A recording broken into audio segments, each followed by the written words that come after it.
हाँ जी बेटा। बेटा आज का जो लेक्चर है ना, मैंने पहले आपको 3 क्वेश्चंस एज होमवर्क दिए थे। ये 2 और आपने जो है वो करने हैं। मकसद क्या है, पेपर में ना किसी भी टाइप का क्वेश्चन आ सकता है, तो आप वहां पर इधर उधर देखोगे। अगर मैं याद भी करा दूंगी तो कितने करा दूंगी, because teacher can create any question, any type of question. तो एटलीस्ट आपको you should know how to answer, आपको मेथड पता होना चाहिए। तो किसी भी टाइप का क्वेश्चन आ जाए, डजंट मैटर। जैसे देखो, एक क्वेश्चन मैंने अभी ऐड कर दिया। क्वेश्चन क्या है, इन साउथ इंडिया, ठीक है, ये देखो मैं इसमें से हाईलाइट करती हूँ मेन पॉइंट्स। साउथ इंडिया में लोग ऑरेंजेस और एप्पल्स खाते हैं ब्रेकफास्ट में। सडनली ये क्या हुआ कि प्राइस ऑरेंजेस का बढ़ गया। अब बताओ ये इक्विलिब्रियम प्राइस एप्पल पे क्या इफेक्ट करेगा। तो तुम्हारा जो सबसे पहला टास्क है वो क्या है, आइडेंटिफाई करना कि ये डिमांड का फैक्टर है या सप्लाई का फैक्टर है। This becomes very important. अब तुम्हें याद कैसे रखना है, वही फैक्टर्स बेटा, p x, p r, y, t, e याद है। ये तो कांस्टेंट होते हैं क्योंकि हम तो चेंज की बात कर रहे हैं। इनमें से कोई फैक्टर तो नहीं है सप्लाई के फैक्टर्स, पी एक्स, बट यहां तो वो कांस्टेंट है। PO, price of factors of production, goal of the firm, taxation, state of technology. क्या इनमें से तो नहीं कोई। अब देखो इस क्वेश्चन को कैसे आंसर करोगे।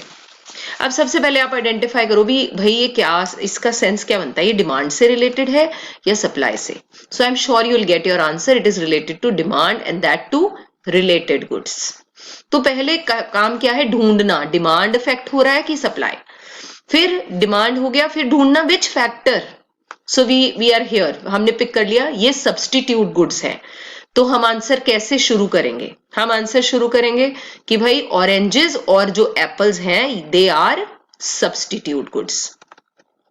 तो ये टीचर को आइडिया हो जाएगा कि बच्चा सही जा रहा है। दे आर सब्स्टिट्यूट गुड्स, तुम्हारे कहने से नहीं होगा, इसका मीनिंग दो, because these are those goods which can be used in place of each other. तो भाई अगर ये स्टेप बाय स्टेप चल रहा है, पहले identify what type of factor it is, फिर उसको डिफाइन किया अगर उसकी मीनिंग है तो, फिर कहा कि अगर ऑरेंजेस का प्राइस बढ़ भी जाता है तो कोई बात नहीं, डिमांड एप्पल्स की क्या हो जाएगी बच्चों, बढ़ जाएगी। तो आपने ये बता दिया। अब इसके बाद आप बढ़ जाएगी से क्या मतलब कहना चाहते हो वो भी क्लैरिफाई करो। There will be a rightward shift in the demand, shift word use किया भैया, डिमांड शिफ्ट हो जाएगी। फिर साथ में ये जरूर लिखो सप्लाई में कोई बदलाव नहीं आएगा, सप्लाई कांस्टेंट रहेगा क्योंकि ये फैक्टर सप्लाई का नहीं है।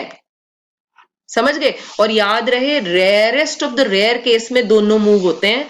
आपको शायद वो आएंगे ही नहीं, शायद क्या आएंगे ही नहीं, आपको सिर्फ वैसे ही क्वेश्चन होंगे जिसमें या तो डिमांड मूव होता है या सप्लाई। अब अगला स्टेप क्या होना चाहिए, डायग्राम और उसके बाद एज शोन, दैट्स इट। समझ गए, दिस इज द पैटर्न। ये क्वेश्चन 3 से 4 नंबर के हैं बच्चों, फ्री के मार्क्स हैं, पुराने चैप्टर्स की नॉलेज को इंप्लाई करके आप इसे आराम से समझ सकते हो। ठीक है, ये तो हो गया आपका ये वाला क्वेश्चन। ठीक है, आप इसे कॉपी कर लो और आपने क्या करना है, इसका क्वेश्चन का आंसर खुद लिखना है और लिखना है। कई बार हमें लगता है कि देख के समझ आ ही गया वहां पे कर लेंगे, बेटा ऐसे नहीं होता। आपको you have to practise, only then you will be able to perform there in the paper. तो इस टाइप के क्वेश्चंस के लिए तो मैं बेफिक्र हो जाऊंगी कि भाई आपको समझ में आ गए। ये कॉपी हो गया। चलो अब हम करेंगे आज का दूसरा question. I am erasing this. Okay, second question क्या है, देखिए सेकंड क्वेश्चन है, मैं लिख के रखती हूं।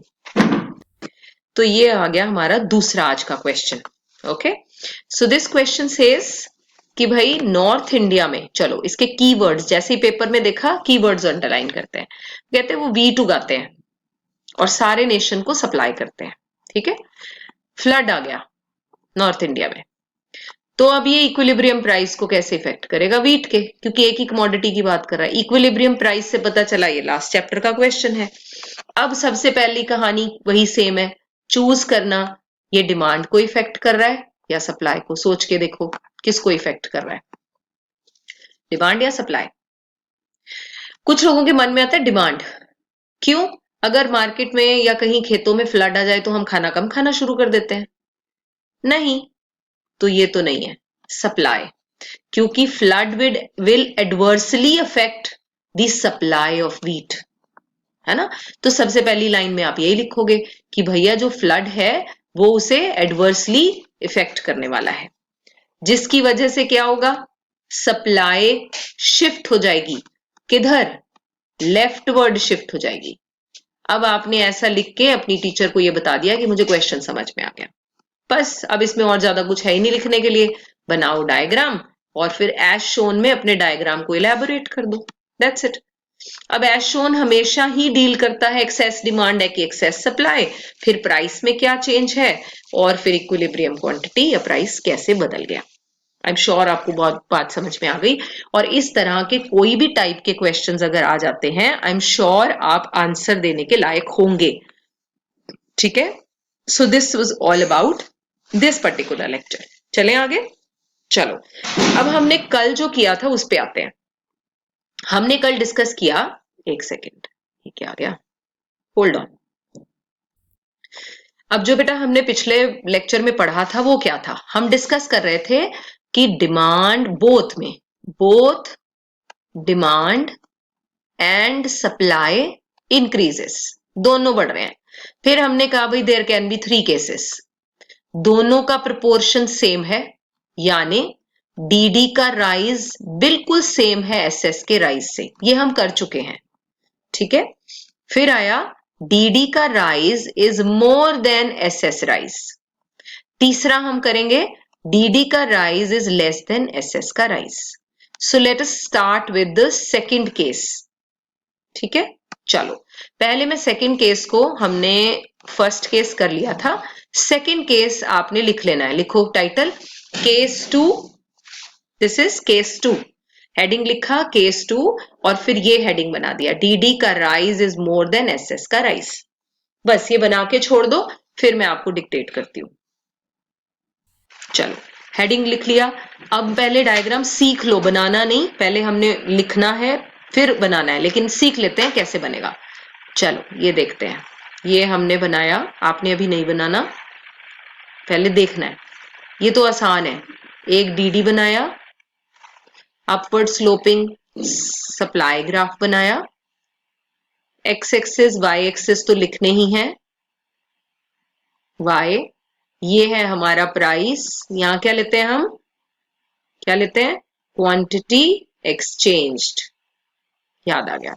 डाउनवर्ड होता है डिमांड, अपवर्ड होता है सप्लाई। अब मैंने इसमें से इक्विलिब्रियम ढूंढा, ये रखा, और नीचे इक्विलिब्रियम क्वांटिटी आ गई।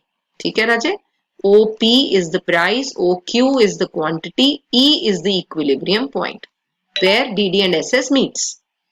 अब मुझे क्या दिखाना है राजे, DD का राइज बड़ा है ना, तो मैं एक डार्क लाइन लेती हूं, आपने उसको डॉटेड लाइन से दिखाना है।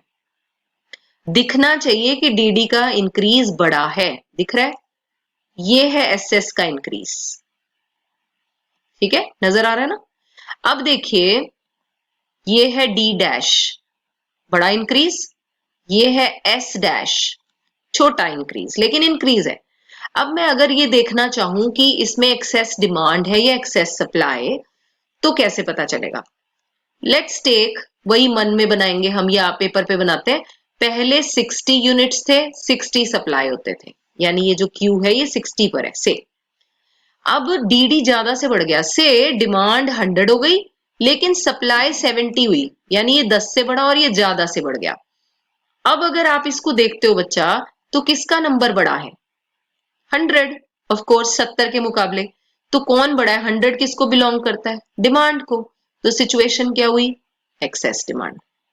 आ रही है समझ में बात, एक्सेस डिमांड।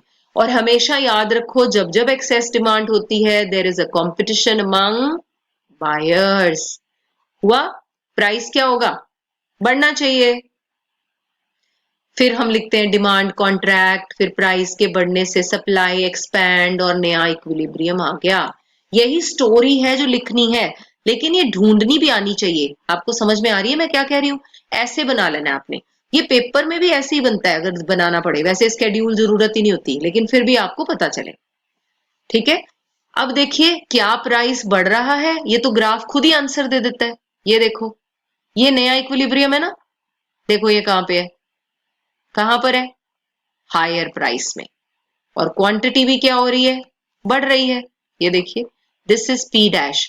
यहां एरो बनाना जरूरी है दिखाने के लिए कि हम जो कह रहे हैं कि भैया एक्सेस डिमांड होगा, प्राइस बढ़ेगा, देखो बढ़ गया, ओपी से ओपी डैश हो गया, नया इक्विलिब्रियम ई डैश है, क्वांटिटी भी ओक्यू से ओक्यू डैश हो गई है।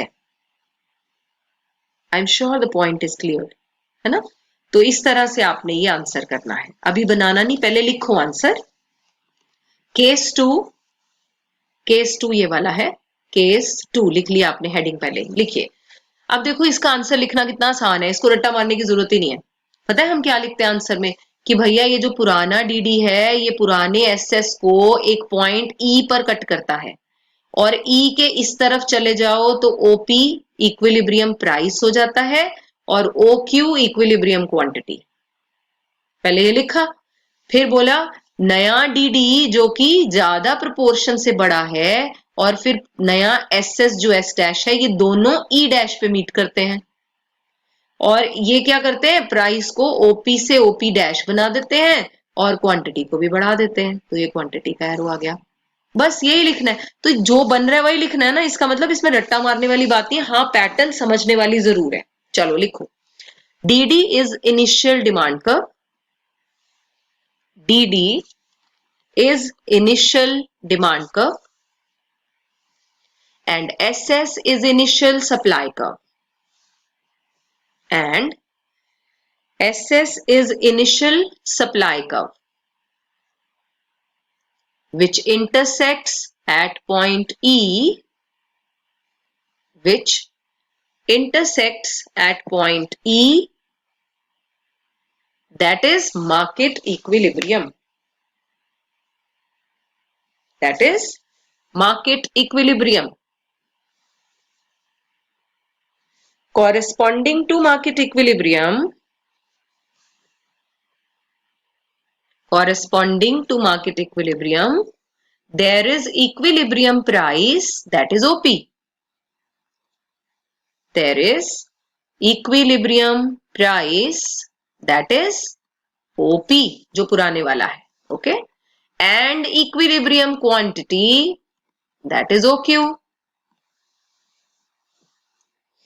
And equilibrium quantity, that is OQ. ये हो गया पुराने डीडी पुराने एसएस की स्टोरी। अब नई वाली लिखते हैं, with the more increase in demand, with the more increase in demand than increase in supply, with the more increase in demand than increase in supply, new demand curve D dash D dash, new demand curve D dash D dash intersects new supply curve S dash S dash, intersects new supply curve S dash S dash at new equilibrium E dash, at new equilibrium E dash. अब बनाना है आपने diagram. अब diagram copy कर लीजिए।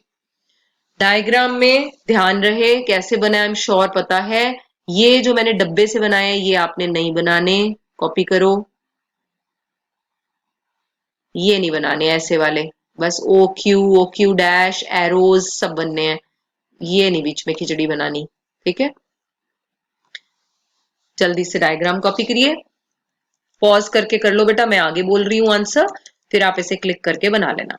अब इसके and में क्या लिखनी है, ये वाली सारी स्टोरी राजे, ठीक है, ये वाली जो एक्सेस डिमांड और ये सारा प्रोग्राम है, अब ये लिखेंगे। लिखिए, since increase in demand is more than increase in supply, since increase in demand is more than increase in supply, there is excess demand in the market. There is excess demand in the market, which leads to excess demand in the market, underline कर दो excess demand, which leads to rise in equilibrium price, which leads to rise in equilibrium price because of competition among buyers. Price बढ़ गया ना, because of competition among buyers. It is noted that an increase in price from OP to OP dash, from OP to OP dash, and increase in quantity from OQ to OQ dash, and increase in quantity from OQ to OQ dash. That's all about this answer. Case number 2 is done. यहां तक कोई concern हो तो आप पूछ सकते हैं, ठीक है। चलो, let us move to case number 3। अब मैंने केस नंबर 3 नहीं लिखवाना क्योंकि ये पहले वाले का ऑपोजिट है। आप पिछले वाले का पैटर्न सीखकर इसका आंसर खुद लिखेंगे, लेकिन हाँ मैं डायग्राम जरूर बना के दिखाऊंगी ताकि आप डायग्राम ना गलत बना दो, राइट है।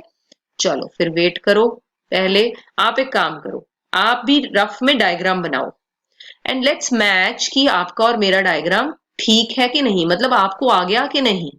ठीक है, मेरा नहीं देखना आपने, आपने अपना वाला बनाना है। चलो आप अपना बनाओ, मैं अपना बनाती हूँ, बाद में मैच करना और देखना कि आपने ठीक बनाया है या गलत बनाया। चलो मेरा भी देखना मैंने सही बनाया कि गलत, हो सकता है मैं जानबूझ के गलत बनाऊं, फिर देखते हैं गलती पकड़ते हैं कि नहीं।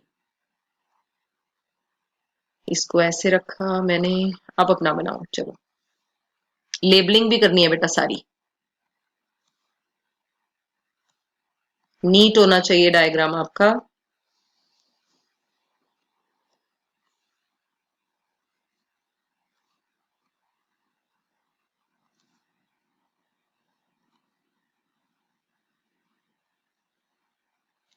हमने बनाना है मेक श्योर आपका डीडी का राइज जो है वो कम से होना चाहिए देन एसएस का rise, and it should be clearly visible. मेरी रेड लाइन मतलब आपकी डॉटेड लाइन।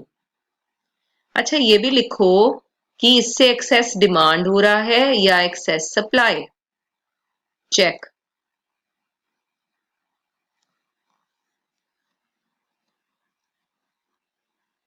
मैं भी स्केड्यूल बनाती हूँ, मैच करो अब जरा। 60 का 70 हो गया, ये 100 हो गया, सो मिल गया answer. This is a case of excess supply. जब भी कभी सप्लायर के पास सामान बचेगा वो सेल लगाएगा, प्राइस को कम करेगा। तो प्राइस कम करेगा तो देखो तुम्हारे ग्राफ में कम हो रहा है, हाँ जी, रेड लाइन को मीट करती है एट अ पॉइंट जहां प्राइस कम हो रहा है, लेकिन हाँ क्वांटिटी ज्यादा है। ये राजी पी नॉट, जब नीचे आए तो पी नॉट यूज करा करो, और क्यू डैश क्वांटिटी बढ़ रही है, ये एरोज बनाने हैं यहाँ पर। ठीक हो गया, तो आपने लिखा भैया प्राइस कम हो जाएगा, डिमांड एक्सपैंड हो जाएगी प्राइस कम होने से। यहाँ पर वैसे ये नहीं भी देते पूरा आंसर, देखो हमने ये लिखा नहीं, सिर्फ इतना लिखा एक्सेस सप्लाई है, कंपटीशन अमंग सेलर्स और प्राइस गिरा, क्योंकि वो पूछ ही मेरे से इक्विलिब्रियम प्राइस और क्वांटिटी रहा है, राइट। तो मैंने बस इन दोनों के बारे में लिख देना है और बोलना नया इक्विलिब्रियम आ गया भैया ई नॉट पर या ई डैश पर। डायग्राम मैच हो गया आपका मेरे साथ। आपको ये जो गैप है वो दिखना चाहिए, ऐसे नहीं मार्जिनली बड़ा हो तो टीचर के स्केल लेके नहीं बैठी होती। मेरा देखो क्लियरली विजिबल है, नो प्रॉब्लम्स, गुड। तो ये आंसर आपका एक होमवर्क हो गया जो आपने कल तक लिखना है। पहले वाले आंसर को याद कर लो, उसको पैटर्न को फॉलो करते हुए इसका आंसर खुद लिखो और फिर वेरीफाई करो, ठीक है। चलो let's move to the next form. अगर आपको फ्लो चार्ट याद हो बेटा, मैंने ना चार, पहले वो फ्लो चार्ट खोल लो जरा अपने सामने, खोलो। ये चार लिखवाए थे, यहां था चेंज इन डिमांड, देखो है ना, इस पे टिक लगा दो, खत्म हो गया। फिर था चेंज इन सप्लाई, ये भी हो गया। इसमें एसएस कांस्टेंट था, इसमें डिमांड कांस्टेंट था, ये भी हो गया। इसमें जो थे ना चेंज इन बोथ, इसके 4 केसेस थे अगर आपको याद हो। इसमें डीडी बढ़ता है, एसएस भी बढ़ता है। इसके भी फर्दर केस 1, केस 2, केस 3, इसमें डीडी भी फॉल करता है, एसएस भी फॉल करता है, case 1, case 2, case 3। DD increase करता है, एसएस फॉल करता है, केस 1, केस 2, केस 3। मिल गया table. DD fall, SS rise, case 1, case 2, case 3। अब मैंने ये वाला पूरा करा दिया। ये आप सारा का सारा खुद करोगे, वैसे तो सारे ही करोगे। इनके भी क्या करने हैं, डायग्राम बनाने हैं। ये तीनों डायग्राम आपने खुद बनाने हैं। फिर उनके साइड में 2 ही चीजें 3 आइडेंटिफाई करनी है, whether it is excess demand और supply, and what will happen to price and quantity, equilibrium, ये फाइंड करना है। क्लियर? क्योंकि पैटर्न इसका सैंपल लिख लिया, अब बार बार लिखने की जरूरत नहीं है, इनको समझ लो, इनको याद कर लो एक बार। तो 12 बार लिखने की जरूरत नहीं है बेटा, ये 12 है, दिख रहे हो ना। 3 ईच 4 में 3 ईच 4, 3 इंटू 4 कितना होता है, 12 ही होते हैं। तो ये 12 डायग्राम प्रैक्टिस है। इसके मैं आपको बना के दिखा देती हूँ, 1 या 2, ठीक है, कैसे दिखते हैं। फिर बाकी के भी, ये भी आप खुद बनाओगे, ये भी आप खुद ट्राई करोगे। So I am just making this one. चलो, और जो जो हो जाए उन पे टिक मारते जाओ। मैंने लिया ऑप्शन डीडी इंक्रीज हो रहा है, एसएस फॉल हो रहा है।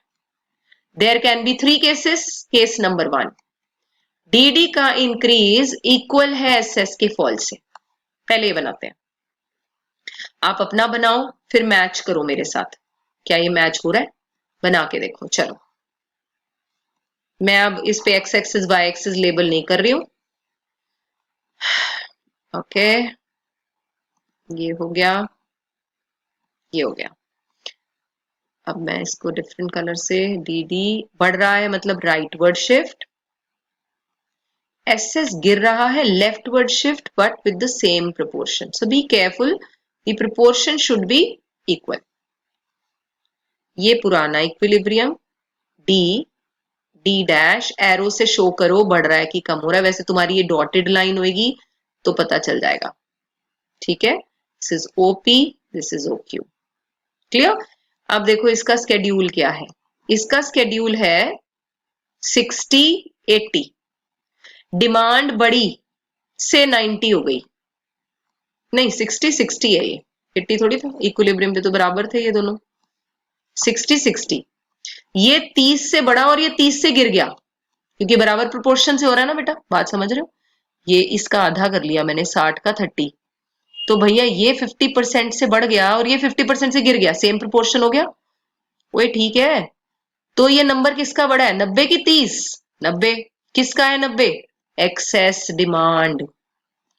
अब चेक करो, एक्सेस डिमांड हमेशा प्राइस को क्या करती है, बढ़ाती है। तो देखिए जरा प्राइस बढ़ रहा है क्या, ये राजी नया equilibrium, yes it leads to increase in price, दिख रही है आपको। लेकिन एक सरप्राइजिंग बात है, क्वांटिटी में कोई चेंज नहीं आया, है ना। तो इसको हम कैसे जस्टिफाई करते हैं, ज्यादा दिमाग नहीं लगाना, जो समझ आए ठीक है। देखो बेटा, जिस प्रोपोर्शन से ये बढ़ा, जब प्राइस चेंज हुआ डिमांड ने गिरना है, और जब प्राइस बढ़ा सप्लाई ने बढ़ना है।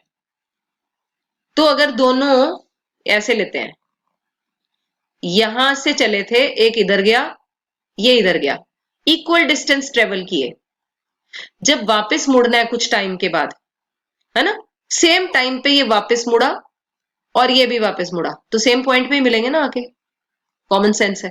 तो कहां मिलेंगे आके, वही 60 पे आके रिस्टोर हो गया भैया इक्विलिब्रियम। समझ में आए रख लो, नहीं आए कोई गल नहीं, बस इतना याद रखो, एक्सेस डिमांड है, सिर्फ प्राइस बदला, क्योंकि प्रोपोर्शन सेम था इसलिए क्वांटिटी में कोई बदलाव नहीं आ रहा। ये था तुम्हारा केस नंबर 1। ये खुद बना के, कॉपी नहीं करना, बना के देखना है। ऐसे ही आपने बाकी के भी क्वेश्चंस को खुद बनाना है, ठीक है। 12 के 12 डायग्राम्स, पहले 3 मैंने करा दिए, बाकी के 9 diagrams you people are suppose to make it yourself. मैं आपको होमवर्क नहीं दे रही, सिर्फ डायग्राम्स है, आंसर नहीं लिखने, क्योंकि वो सैंपल आंसर्स आपके पास ऑलरेडी हैं। That's all about today. Special classes आज नहीं करा रहे, जबकि टाइम है, लेकिन फिर भी क्योंकि नहीं तो बहुत बड़ी खिचड़ी बन जाएगी, स्पेशल क्लासेस हम कल कर लेंगे। मुझे लगता है ये 2 दिन का लेक्चर रह गया, 2 भी नहीं, शायद एक ही दिन का हमारा चैप्टर रह गया, and then will be able to finish, right? Okay, bye bye, take care.